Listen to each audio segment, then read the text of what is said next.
This video article concerns the book The Constitution of the Algorithm, published in December 2022 in Spain, second edition in May 2023, and later in Brazil and Italy. The French and English editions will be released soon. Why Constitution of the Algorithm and not Digital Constitution or another similar term? Well, artificial intelligence is essentially made out of two elements: data and algorithm. Data is of interest to us all because it is necessary for artificial intelligence to work, and it must be quality data for it to work adequately. But the algorithms are of particular interest to jurists because they have a normative nature, very similar to that of law, as well as a normative projection in the legal field. The constitution of algorithm is a way of analyzing the digital reality through the perspective of the ruptures it is generating and which have a constitutional impact.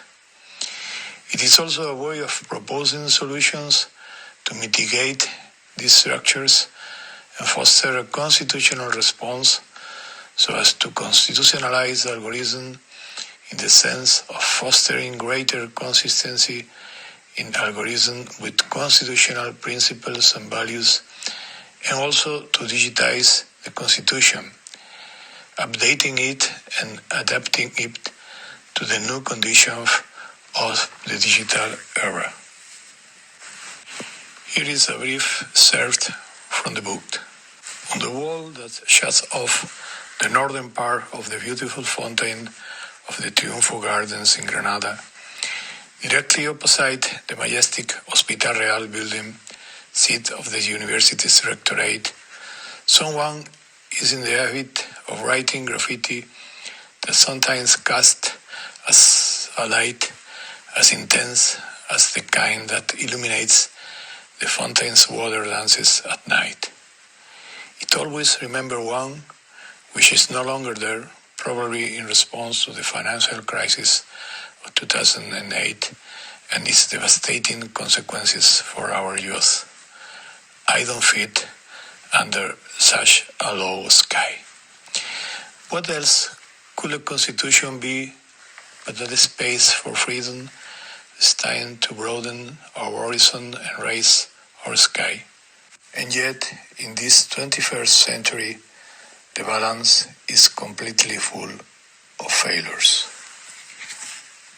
We have seen some of these failures in the financial crisis, and they have taken part in the great crisis of constitutionalism in this new century and millennium.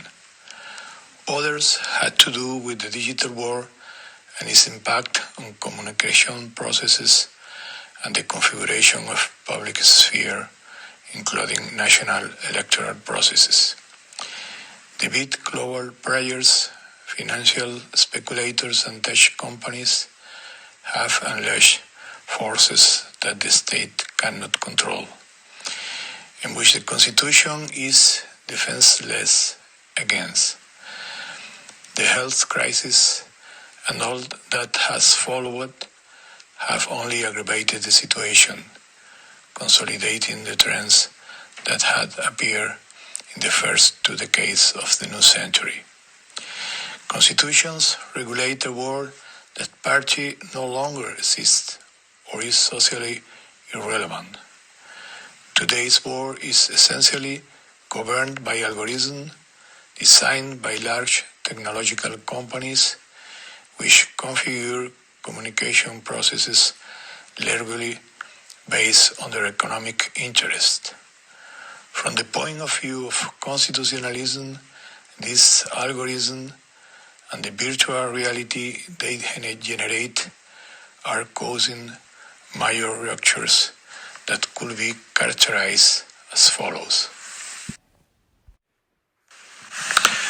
The first rupture is that of the cultural context of constitutions, with the configuration of new legitimizing factors that correspond to the global power factors of our time, in particular technological ones.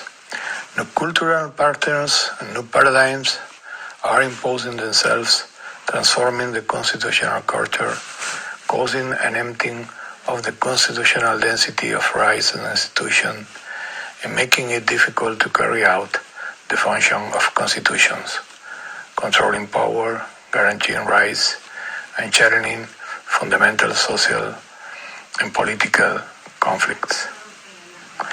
The second one is the rupture of the Constitution as a unitary cultural point of reference, analogical constitution versus digital constitution. This divide generates many other ruptures affecting the legal system, the system of sources on law and constitutional rights. In general, there is some incompatibility that cannot be ignored between algorithm and the procedural dimension of pluralist democracy and constitutional law as a public, plural, and participatory process. The third rupture lies between physical reality and virtual reality. The physical kind is still regulated by the state through public law.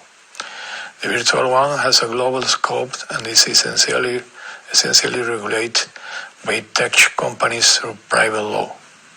Therefore, these are not only two different realities in the way they are configured, but also in the way they are regulated. The physical reality is essentially state-regulated and public, whereas virtual reality is essentially global and private. Moreover, virtual reality does not reflect physical reality, but rather distorts it and subjects it to the economic interests of the large tech companies that are designing and configuring it to suit their needs. The fourth ruptures occurs in the very configuration of reality, in the destruction of a shared social perception of reality, which the big technology companies are bringing about. These companies are the new mediators that control the communication processes as opposed to the old mediators of the traditional media. By promoting fake news and alternative realities, the new mediators generate attention amid reality that has great destructive potential in the public sphere.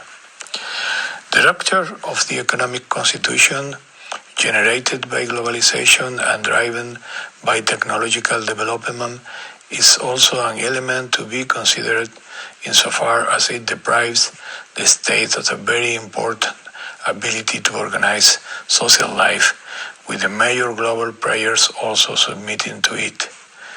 It also affects the status of fundamental rights, depriving them of their connection with the dignity of the person and orienting them towards rights that are more closely linked to the requirements of economic traffic, like consumers and users' rights or the right to personal data protection.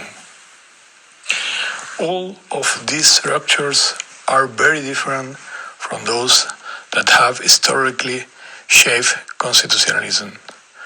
Previous structures had to do with a revolutionary implementation of the Constitution in a modern world, with defending it against dictatorial systems. All of them occurred between the state and in relation to the organization of state power. By contrast, the ruptures that are occurring in the 21st century are outside the state, and they are shaping a world in which the power of the state no longer reaches much of the reality previously structured by it.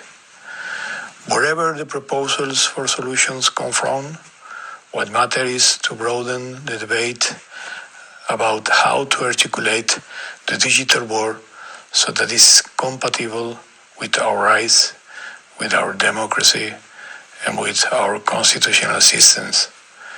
We cannot and do not want to slow down technological development.